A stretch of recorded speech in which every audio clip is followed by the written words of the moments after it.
Okay, I don't build websites, but I do understand how to rank them. So if you've got a website, I can add SEO to it, but if you're thinking about building a website, then talk to someone like myself first to make sure you're going best foot forward.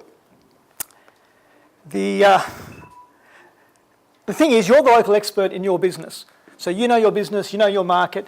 You're the one whose website should be the authority site, certainly in Canberra. You should be number one. That is, when someone searches for you, they should find your name first up. Because your website is, when you think about it, your 24-hour, 7 days a week, 365 days a year, it's your salesperson. Its job is to basically let people find it, so attract people, should be able to educate them, offer some value, and convert them into a paying customer. That's the point of it. I'm just going to put some slides through here. So ways to improve your website health. First one is, we're no longer in a yellow pages world. Used to be you could just write an ad, a good ad, stick it at the top of the yellow pages by putting AAA, my wonderful company. It'd come to the top of the yellow pages list when people search for that category. And you had basically one channel of communication, which was phone call. So that was the point of the yellow pages. We're past that now. We've got many channels of communication. We've got social media. We've got everything from podcasting, video explainers, live streaming, hangouts, radio, TV, print ads, letterbox drops, although nobody uses those anymore. And in every case, the whole point is to get the searcher to take some action. So that's what your website should be doing for you. Now, there's other things you can do. You can use Google AdWords, or you can use what's called SEO, which is organic searching, which is where people search for you, find you. Google AdWords will give you traction straight away. The whole point of it is you pay for an ad, it goes to the top of the page for the search terms you've set up, and you basically vie with other purchasers to get top position or one of the 3 positions in that ad. So you may have noticed that Google will fill the whole page now with ads, like there's 4 ads per page on a search result. Organic will always be underneath that. Even though AdWords is faster, you don't get a lot of clicks because people know their ads and they don't necessarily click on them because they know their ads. So there's 2 parts to it. One, you have to have a good ad that attracts people, so it's got to have good copy. It's got to have a good landing page because Google will actually penalise your ad. If your ad says something but your page they go to says something else, you'll actually get a low quality score and your ad won't necessarily play even though you've paid for it. And also you've got to get people to take action once they do click on your ad. So organic is a bit slower. AdWords, Facebook is a bit faster. I would probably recommend you do both if you're looking to get some traction because you can use one to get your fast branding, the other one to organically build. So when you stop paying for ads, you've got some presence still. So do both. Simple as that. Marketing 101, you should know this stuff. It's a funnel, people in the top, some sort of conversion in the middle, and someone dropping out the bottom. Okay? So you have what's called a lead magnet, you have a landing page, you have a one-time offer, you maybe have some sort of recurring offer. So that's what your business should be providing through your website. I have a landing page, which is basically a free report to check your website health. Okay. Now, the semantic web, big long word, all it means is other words to describe the word you're thinking of. So you've got time flies like an arrow, you've got fruit flies like a banana. From a computer's point of view, it's got to understand both terms. It's basically said to everybody, hey, you've got to have good content on your website. If you don't have good content on your website, we're not going to rank you. What they're really saying is, we want to know what's out there so we can separate good stuff from bad stuff so we don't show bad stuff, spam sites, thin sites, sites that have no other purpose than to force rankings. So Google has basically created a situation where it owns a lot of language, a lot of words in every language, and it knows what's good content. So that's how you get good results. Google needs to sell AdWords. That's its job, that's what it's there for. It sells ads, but it needs people to search, so it needs to provide good content. Otherwise, just stop using it and use something else. Simple as that. So that's why your website should be very clear in its layout, very clear in its purpose. Our job as SEO and your business is to pretty much make sure that Google finds you.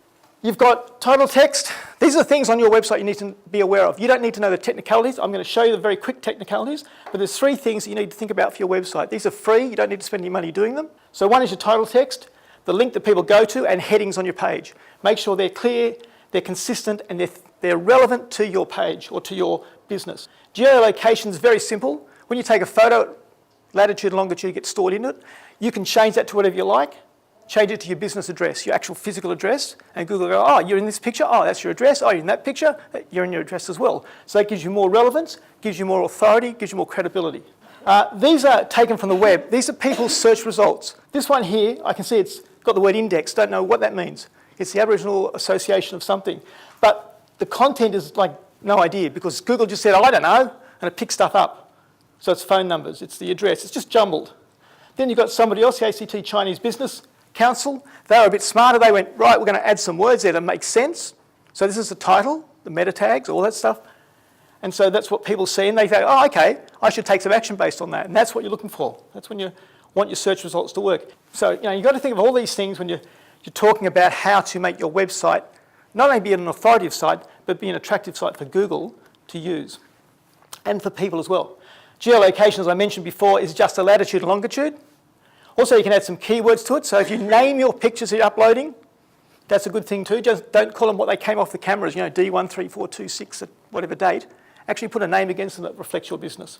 Schema is this thing I was just about to talk to. I'm going to cut off on this because it is reasonably technical. But what it means is that you can have a good web result. People can see some information that actually explains your business, gives them some actionable information like this, how to cure the common cold, which came from the Mayo Clinic. So they thought about how to set it up. So all these dot points, and that comes up as a search result. So people get information about your business without doing any more than searching for a term related to you. And don't worry about that, but that's the technical part of it. That's how you'd go and actually make Google say, that's what your business is all about. This is from a moving company. I know you can't read it, but at the top it just says, type of business, moving company. So straight away, Google does not have to guess what's on your website. You've told it explicitly.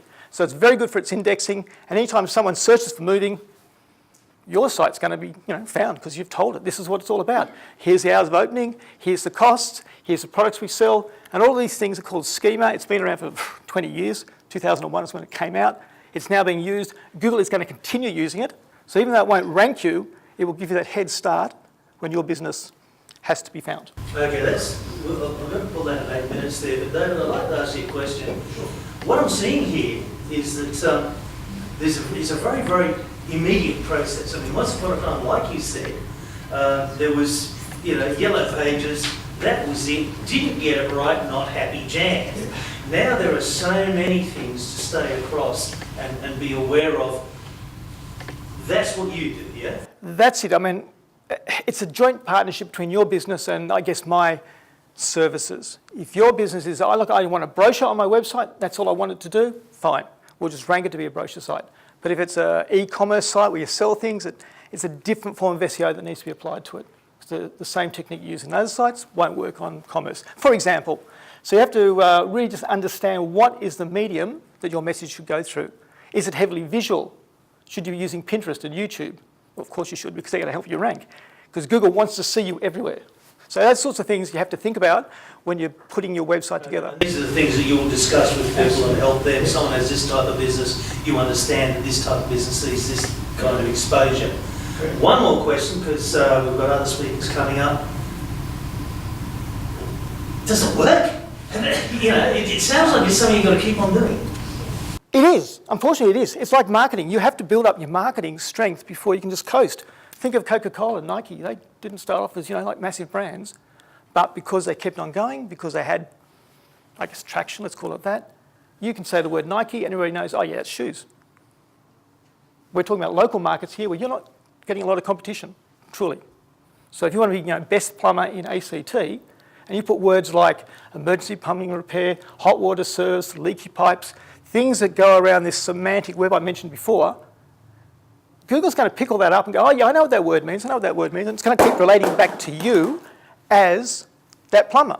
So people search for you, they're going to find you. Okay, thank you very much, folks.